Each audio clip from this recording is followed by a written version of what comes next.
Where's Donna? Check.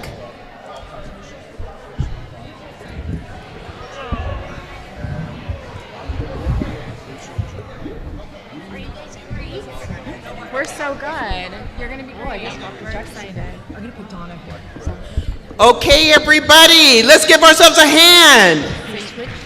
One down. Okay, listen, as this thing happens, let me just kind of share with you. I'm never going to, calm down. So I'll just go ahead and tell you. It's going to, get more exciting. So if you want to stick with me, just, get excited because you're an educator. And you know who agrees with us about all of this is the late, great Dr. Nelson Mandela. You know what he said? He said, listen, I never lose. I only win or I learn. Isn't that powerful? I either win or I learn. And so look at somebody and tell them, you are a winner. You are a winner. Now look at somebody and say, you're sitting next to a winner. You're sitting next to a winner. In fact, just go ahead and reach your hand out there and say, if you want to know what winning feels like, touch me. Because I am a winner. And I don't do anything but win. In fact, I cannot lose because the students are depending on me. The parents are depending on me. Look at somebody. Tell them the community is depending on you. Okay, listen. Okay, I'm the only one excited.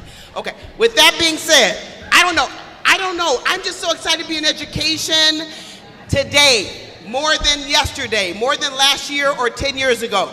We are teaching phenomenal leaders, young people who are change makers, and they think they can run the world. But, listen, that's who's coming into your classrooms today. And so today we're going to be talking about women. Are there any women in the room? Come on, women. Okay, men, do not get jealous. It's just what we do. And I am so excited because we have a great woman here. She's gorgeous. She has on a pink blouse. Okay, she's somewhere around. Oh, there you are. She's right here. Her name is Nancy Yoon, and she is an actress, TV host, Asian American influencer, community leader, and diversity advocate. She is also the founder of Asians in LA. If you have not heard about Asians in LA, I am still trying to figure out why I'm not a member. It may be obvious, but somehow everyone can join, she says. This is a social, let me explain what it is. I cannot just say it out of my head because it is so important. I'm going to read it. It is a social network of Asian American influencers for good. From politics to entertainment, community, and nonprofit leaders. And a PR media agency for the Asian American community as they inform, inspire, and influence. And I'm going to just say this, that ever since I met Nancy Yoon, which was about maybe 4 years ago, she's been keeping me so busy. This year has been phenomenal, and she's exposed me to so many wonderful things. We were just at a women's power breakfast at Sony, and she had me sitting there with these other women who, it was the American Red Cross, put it on, and they all have a $50 million startup, and I'm like, Nancy, what am I doing here? She's like, Jackie, this is where you need to be. She's a winner. Okay, because I'm a winner, even though I don't have 50 million. So, with that being said, let's give Nancy Yoon a big round of applause. Woo! She's going to take it from there. Thank you, Dr. Jackie. What an honor it is to be here today, and thank you so much for having me. So I'd like to give a quick introduction of our esteemed panelists. We have right here to my right, Donna Lamar. She is the Global Executive Creative Director of Twitter. Let's give her a round of applause. Lena Renzina. She is the leader for Creators for Good for the Ad Council. Shane Redsar, the Director of Content and Strategy at Tiny Horse. And Mark Berkman, he's the Executive Director, Organization for Social Media Safety. So welcome everyone. We are so grateful to have you, and what an important topic it is to cover for this Innovation Forum, social media and social change. So we really have the who's who and the authorities of social media safety, and how we can affect social change on our panel today. What an absolutely important topic it is with everything that's happening to us right now in America and in the world. the power of social media, as I like to say, for social change. The impact of just a few words, or now just like 280 characters, can now push causes and they can start global movements through the power of social media. And with that comes the accountability of how we manage safety and responsibility in this new technology frontier, and how we can use the power of celebrities and influencers, right? Whether it be to launch TV shows or brands or PSA campaigns, as well as one of the nation's preeminent authority of PSAs, the Ad Council. We're going to be able to cover all these topics today due to our amazing panelists. All right. Social movements is the ability to change minds by building a community or share meaningful stories, and has created an interconnected and collaborative world that has created this kind of new hashtag or social activism. Sometimes it's called internet or media activism, right? There's 3 categories: awareness and advocacy, organization and mobilization, and action reaction. So I want to start our panel with some of the most influential hashtags that surround social causes today.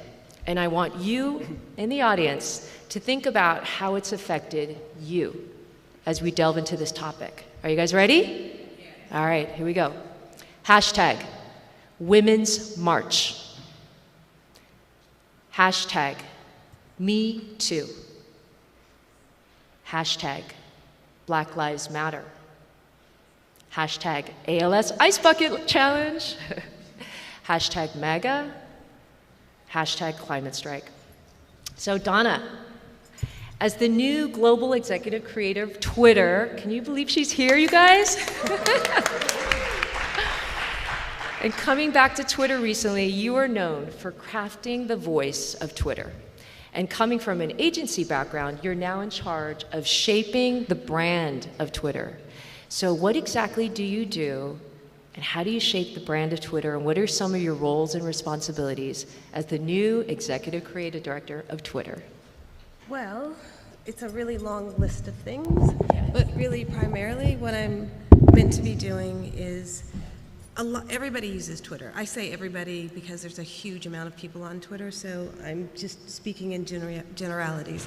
But lots of brands use Twitter, lots of people use Twitter to get their message out. But how often do you know if the communication that you're receiving is actually from Twitter? Twitter's a tool, everybody uses it. So it's my job and my responsibility right now to sort of craft the tone of voice and the image and the feeling of Twitter the brand, so that you understand when Twitter is taking a stand on something, or Twitter has something to say, or Twitter is highlighting the voices on the platform. It's rare for a company to be around as long as Twitter has and not become like a brand through the crafting of a brand voice. But Twitter doesn't want to advertise itself. I mean, Twitter itself is not advertising. It really is a platform. So I'm here to help shape the platform and the voices on the platform. Great. So Twitter is what is happening in the world and what people are talking about right now. When it happens on Twitter. Over 320 million monthly active users. Twitter is one of the modes of communication that we use today, and most impactful when it comes to mobilizing, creating movements. So please share some examples how Twitter as a platform has impacted our world, whether it's culturally, politically, socially, and how it worked.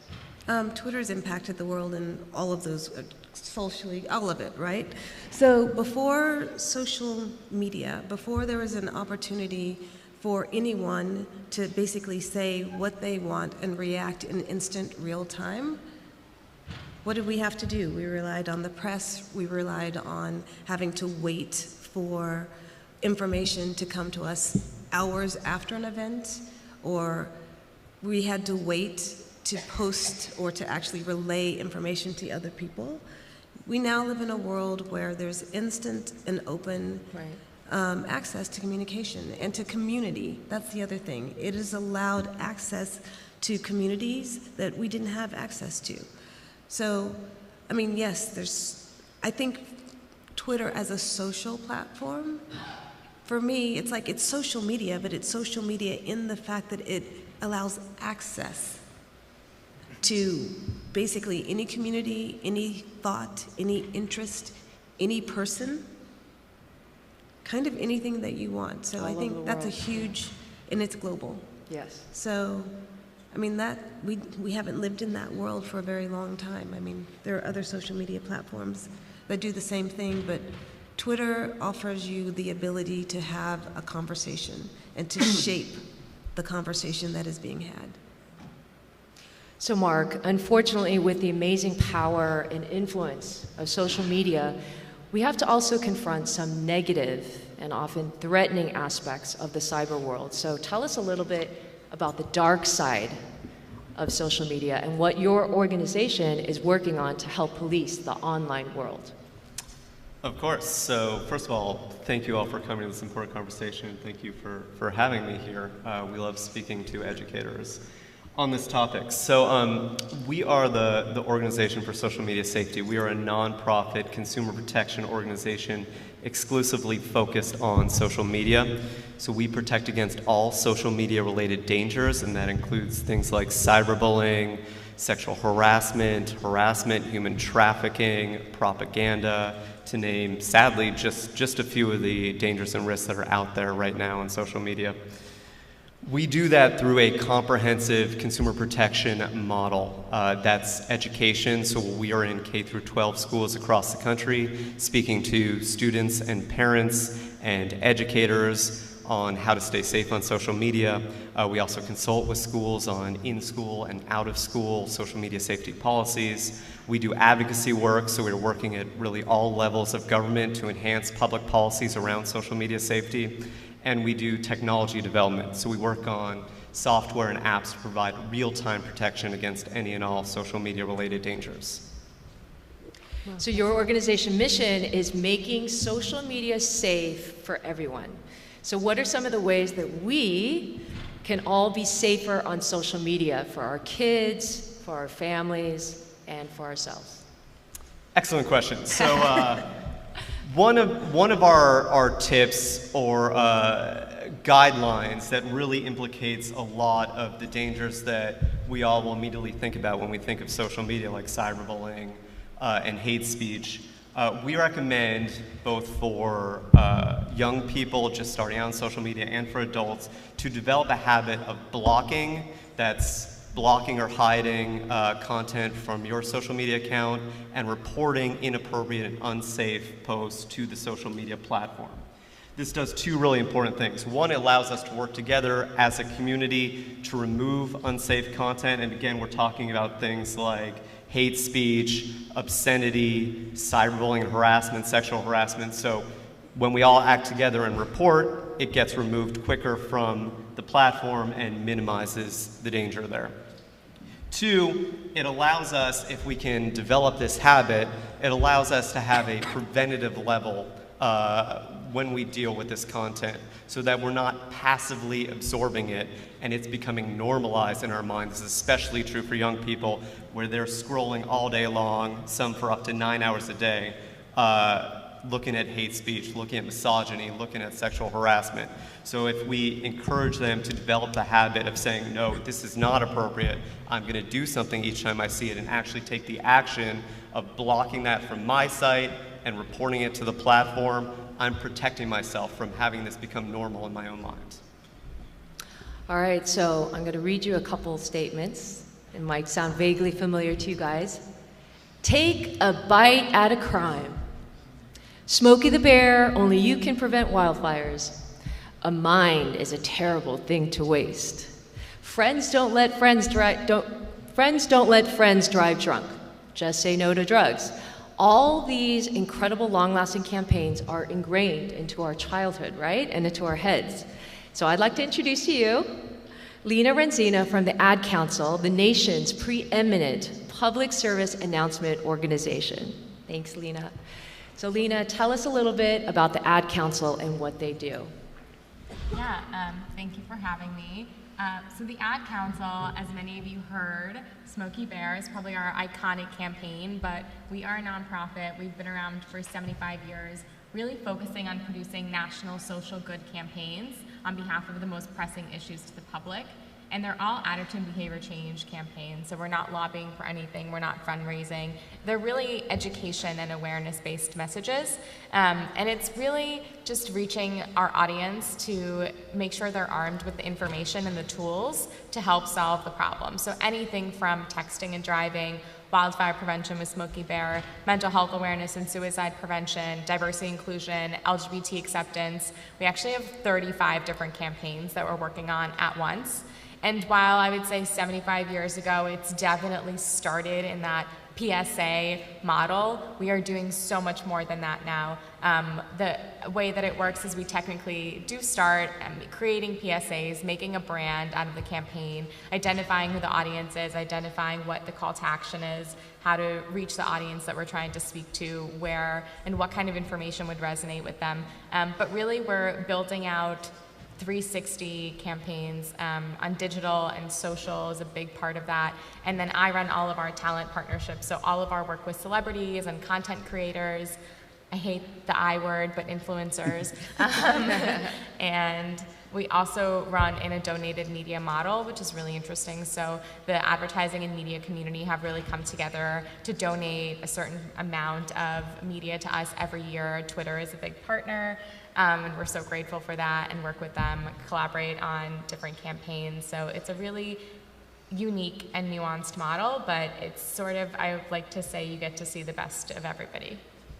So if you look at the Ad Council website and you look at who's on the board of directors and the agencies they work with and the media companies, I mean, these are the who's who of our community and leaders. And how do you kind of pick these initiatives? And do nonprofits come to you, or organizations come to you, or are you kind of seeing what's happening in society and what needs to be addressed? Yeah, it's a mix of nonprofits who want to tackle different issues. We tend to partner with the leading nonprofit issue expert in the space, so Feeding America, Goodwill, Meals on Wheels, JED Foundation. They really have to own the issue on a national level, so we wouldn't be working with like the local food bank in Philadelphia or something like that. All of our campaigns are national at scale. So it's a mix of the nonprofit comes to us and they really want to tackle this issue. Our research team will do a deep dive and really understand the landscape, whether there is already a competing national campaign. Is this something that can be solved with marketing communications? Is there a clear audience to reach? Is there a call to action? Really sort of checks these boxes to make sure that we can take on the campaign. But there are also several campaigns that the Ad Council just really believes in the issue and wants to convene partners at the table. So we have a few campaigns that sort of break the model of the traditional nonprofit or government agency that we're partnering with, where we brought brands together to support that campaign. So diversity inclusion, Love Has No Labels is a big, amazing campaign for us, where we sort of brought competing brands to the table, Coke and Pepsi, State Farm and Allstate, P&G and Unilever. And they, like we said, they are putting aside their differences to really come together on the campaign. And so it is, at the end of the day, I think, convening a lot of different partners. So yes, it starts at the nonprofit level most of the time, but sometimes it is brands who are really taking on that issue as their corporate social responsibility, and really educating them about how to activate in the space, what kind of messaging and what kind of campaign would resonate. And there are also, certain issues that we can't take on because we're non-political and non-partisan. So while we really want to take on voting and climate change in 2020, it takes a while to sort of understand and do the research how we can make sure we're not isolating anybody, how to make sure it's not political, it's not partisan, especially in this time when it's really hard to stay nonpartisan. We're really trying to find that medium where we can be relatable in all of our campaigns to everyone in the country. Thanks, Lena. So Shane from American Idol. Ooh, we got some fans here. X Factor. Dancing with the Stars, The Voice. I mean, that's pretty much everybody. Your company, Tiny Horse, is one of the first agencies that's created a fan base online and has helped launch shows and discover unknown talent with incredible gifts to reach their American dream, right? So tell us a little bit about Tiny Horse and how does your organization create a social change by using social media strategy? Yeah, so Tiny Horse, we're a digital agency that works on a bunch of film, TV, and other brands. Here in LA, we mainly focus on film and TV. Like you said, we work on a lot of reality shows like American Idol and The Voice and Big fans. Dance with the Stars. And yeah, so we're a team that is on the ground with production and really understanding what the story is. You start from inception to execution, right? Sometimes Yeah. even in that pre-production, production, Yeah, we're- post-production stage, right? Totally, like we're from beginning to end showing the fans what they want to see. So we're embedded and really telling those stories, and that's the biggest thing I think Tiny Horse does is really telling that digital and social narrative that fans want to see and connect with. Yeah. And giving them in real time what they're asking for, be that a quick Twitter shout out from a celebrity, or even like a more of a longer form video of a contestant talking about their goals and what their dreams are in the family. So yeah, that's kind of like a really broad, scope of what we do. We do a lot of stuff obviously with like different brands and stuff, but for me, nonprofits, etc. Yeah. I work with mainly entertainment stuff, and it's been pretty fun trying to connect with I guess billions of people across the world. And you do a lot of traveling too. Yeah. So I was going to ask you, how do you utilize Twitter for your organization? I mean, it's such a huge tool for you guys when you use call-in votes or live TV, or you're working with influencers. Sure, yeah. Well, with reality shows and live television, Twitter is the most active and real-time platform. Yeah. So a lot of times, for instance, The Voice, we did actual live tweeting for voting for people to vote for their favorites. And we, organized Twitter campaigns for each contestant to ensure everyone had a chance, but really activating the fan bases and telling those stories and being able to have their voices heard and actually change the narrative of the story on television itself. Yeah. Which is great. People really connect to that. Can you tell us a specific campaign that worked? I mean, there's so Sure. many, right? We are living with Kelly Clarkson. She's just a perfect example. Yeah, I mean, The Voice, for sure, like, if we had, every season we had a Twitter vote on The Voice. On The Voice, we had, every season you had 5 minutes to tweet out who you wanted to win, to go forward on the next episode, and that really, launched a lot of careers and just really gathered a lot of fans into one place to really tweet out who you want to win.